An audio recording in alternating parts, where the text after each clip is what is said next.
सबको जय मसीह की। प्रभु यीशु के सुंदर नाम में आप सबको बहुत ऐसे आशीष मिले। आज आपके सामने मैं एक और टॉपिक लेके आ रही हूँ, एक और विषय लेके आ रही हूँ जो है Bible warning spirits for born again Christian. जो अभी भी नए नए प्रभु में आए हैं, ये उनके लिए है। अगर मैं गलत नहीं हूँ तो शायद मैंने ठीक कहा है कि जो अभी अभी आए हैं प्रभु में, जो ठीक से प्रभु को जानते नहीं, उनके लिए वार्निंग है कि मैं आपको बताना चाहती हूँ। यूहन्ना 15 अध्याय 5 और 6 हम निकालेंगे। यूहन्ना 15 अध्याय 5 और 6।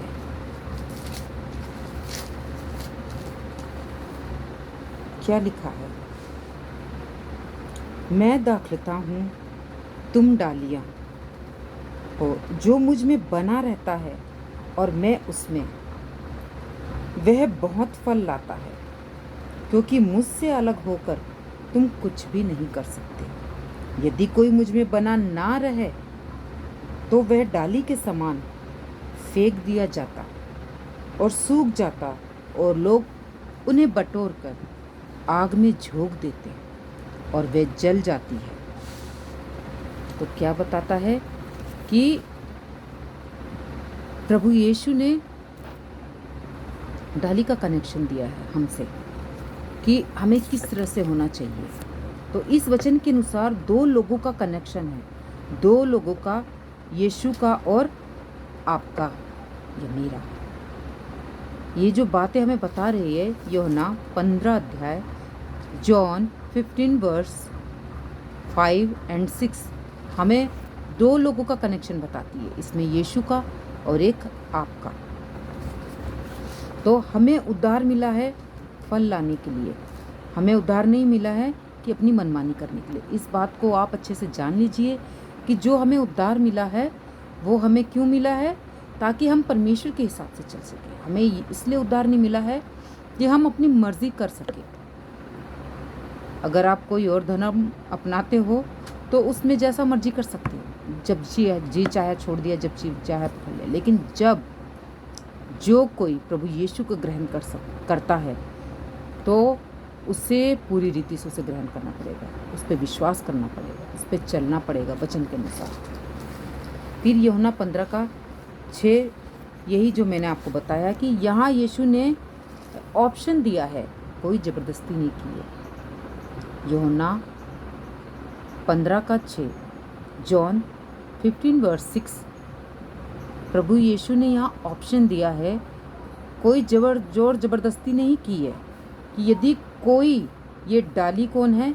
ईसाई लोग, मतलब जो प्रभु यीशु को सुनते हैं उनके लिए हैं कि यदि कोई, उन्होंने प्रभु यीशु ने कोई जोर नहीं दिया है, ज़बरदस्ती नहीं की है कि ज़रूरी तुमको आना है। इसमें कहा है जो कोई आना चाहता है ना, जो कोई ये डाली बनना चाहता है, उसको, डाली को किसको कहा गया है? ईसाई लोग को, मसीह लोग को। फिर यूहन्ना 15 का 7 क्या कहता है? यदि तुम मुझ में बने रहो और मेरा वचन तुम में बना रहे तो जो चाहो मांगो और वह तुम्हें, तुम्हारे लिए हो जाएगा। अब इसका मतलब लोग गलत उठाते हैं कि हम जो भी मांगेंगे, हम ईसाई हैं, हम जो भी बोलेंगे, हमारी जो भी घर की ज़रूरत है, जो भी हमारे ज़मीन जायदाद की ज़रूरतें हैं, हमें बाहर वीज़ा की ज़रूरत है, वो सब पूरी हो जाएगी। ऐसा कुछ नहीं है, ऐसा कुछ नहीं है।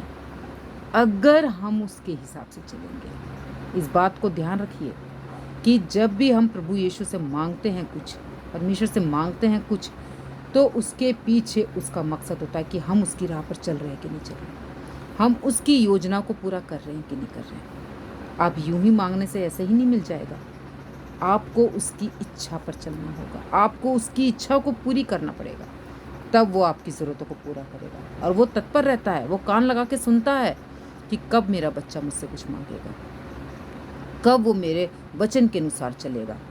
वो हमें ये कहना चाहता है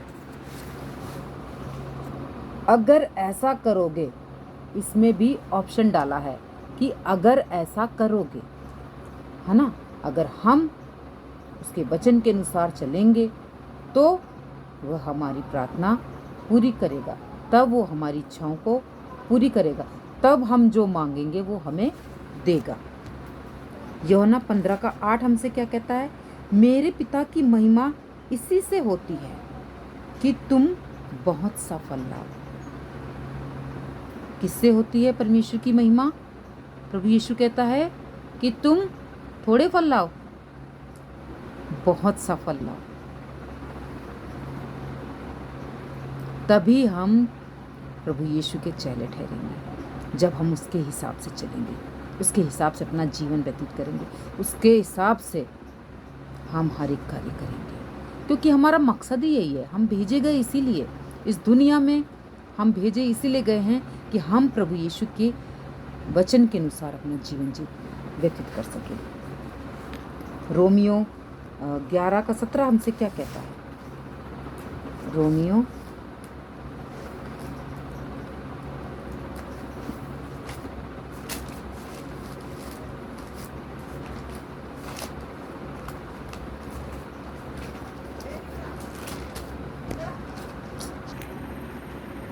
आगे मैं आपसे को बताती हूँ।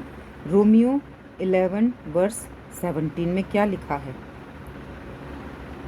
पर यदि कुछ डालियाँ तोड़ दी गई और तू जंगली जैतून होकर उसमें साटा गया और जैतून की जड़ चिकनाई का भागी हुआ है।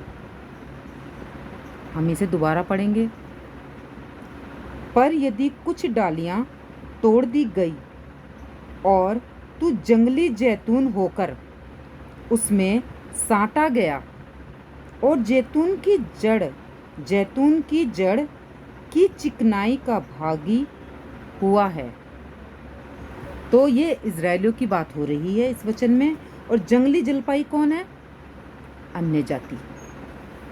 पौलुस यहूदी को कह रहा है कि तुमको मौका मिला था। पौलुस यहूदियों को कह रहा है कि तुमको मौका मिला था, लेकिन तुमने क्या किया? तुमने यीशु से जुड़ना पसंद नहीं किया। यीशु की डाल में जुड़कर फल लाने को कहा था। कई बार डाली तोड़ दी गई, इसका मतलब है कि तुम्हारा उद्धार नहीं हुआ। और जलपाई की जड़ की चिकनाई का भागी हुआ, ये पवित्र आत्मा है। मतलब तुमको बताया गया, लेकिन तुमने फिर भी बार बार मुझे ठुकराया, बार बार मेरा इनकार किया। मैंने तुम्हारे साथ हमेशा ईमानदारी से चला, तुम्हारी हमेशा मदद की, लेकिन तुमने मुझे इनकार किया। रोमियो 11:18 हमसे क्या कहता है?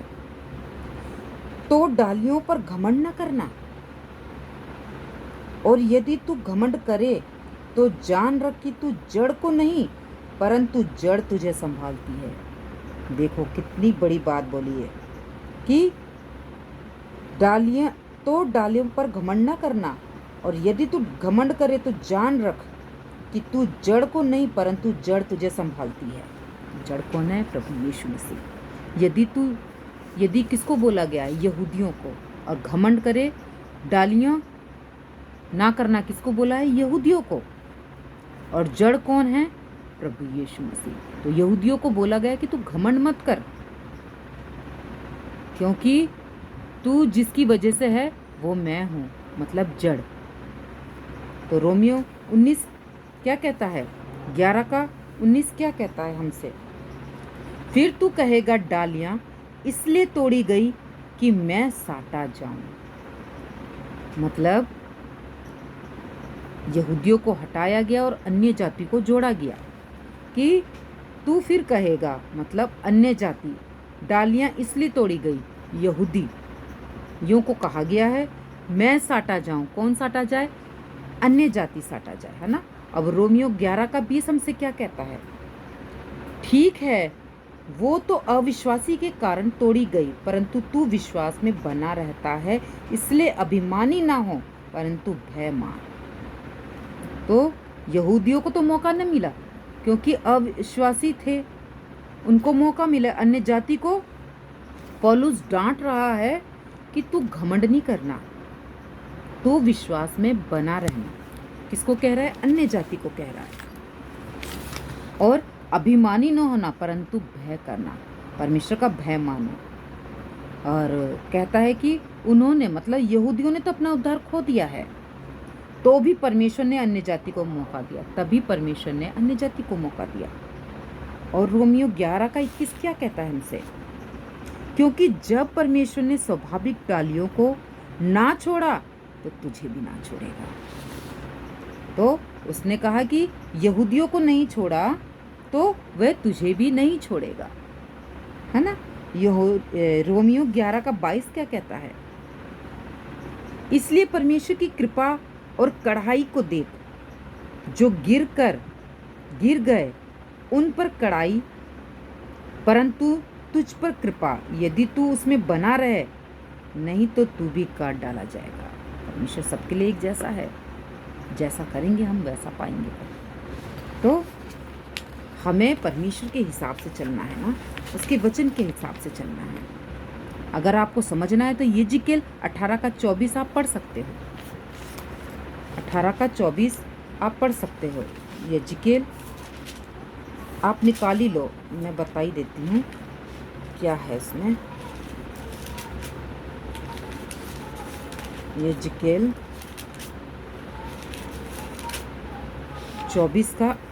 18:24।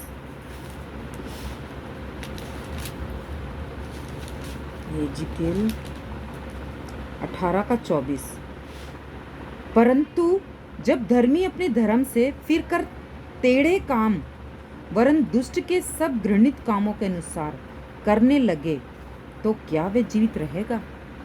यिजकेल साफ कहता है आपसे कि अगर आपको मौका मिला है तो मन फिराओ, आपको मौका मिला है तो परमेश्वर के राज्य के लिए काम कीजिए। अगर आप चुने गए हो तो उसके राज्य की बढ़ोतरी के लिए आगे आइए, ना कि अपने पेट को भरने के लिए, अपने फ़ायदे के लिए, बल्कि हमें फ़ायदा परमेश्वर का करना है कि हम उसके चुने हुए लोग हैं।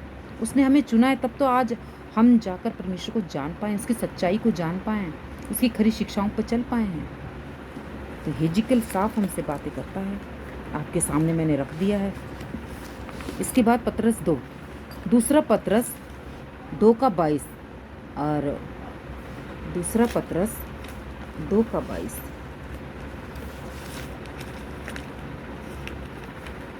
दूसरा पतरस 2:22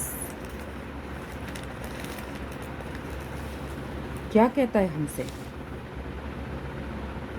कहता है उन पर यह कहावत ठीक बैठती है कि कुत्ता अपनी छांट की ओर नहलाई हुई सुअरनी कीचड़ में लौटने के लिए फिर चली जाती है। अगर आपका उद्धार हो गया है फिर भी आप गलत कामों में हैं, आपको परमेश्वर ने चुना है फिर भी आप गलत कामों में हैं, तो क्या फ़ायदा? इससे अच्छा आप बाहर ही रहिए, परमेश्वर में मत आइए। आप बड़ा बड़ा क्रॉस टांगते हो कि मैं प्रभु में हूँ, मैं ईसाई हूँ, तो आप उसके वचन के अनुसार कहाँ चल रहे हो? आप कहते हो मैं परमेश्वर को मानती हूँ, मैं परमेश्वर को मानता हूँ, चर्च जाते हैं, लेकिन आपका कार्य तो देखिए, अन्य जातियों से भी गैर गुजरा, दूसरे भाई बहनों से भी सबसे बेकार। तो अपने चरित्र को पहले ठीक कीजिए, जिस तरह मैंने भी आज अपने चरित्र को ठीक किया है, आप भी अपने आप को सुधारिए, अपने चरित्र को ठीक कीजिए। बात अपोप्लिप्टिक है, अकोप्लिप्टिक है। ये वो अविश्वासी है जो प्रभु में था फिर दोबारा संसार में चला गया। ये बातें एक कहावत के रूप में है, ये बातें मतलब जैसे बताया गया वैसा नहीं है, समझाने के लिए दृष्टांत के रूप में है। तो आप इन सब बातों को समझिए कि पहले जो अविश्वासी था फिर विश्वासी में आया, इसके बाद दोबारा विश्वासी हो गया। तो ऐसा नहीं होना चाहिए। अगर आपने प्रभु को ग्रहण किया है तो आप उसके अनुसार जब तक जिंदा है चलते रहिए। अब आखिरी में आपसे दो बातें करना चाहती हूँ मैं कि मसीह की संतान दो तरह की होती है। मसीह की संतान दो तरह की होती है, परमेश्वर की संतान और दूसरी शैतान की संतान। पहला यूहन्ना 3:8-9 हमें बताता है, अब बात हो रही है वहाँ पे विश्वासी की, जो कोई परमेश्वर से जन्मा है वह पाप नहीं करता, क्योंकि उसका बीज वचन उसमें बना रहता है। क्योंकि परमेश्वर से जन्मा है वो कभी पाप नहीं करता, है ना। और जो परमेश्वर से नहीं जन्मा है वो पाप करेगा, वो लूसीफर वाले काम करेगा, है ना। अगर इसको पढ़ना है तो हम पढ़ सकते हैं इसको। पहला यूहन्ना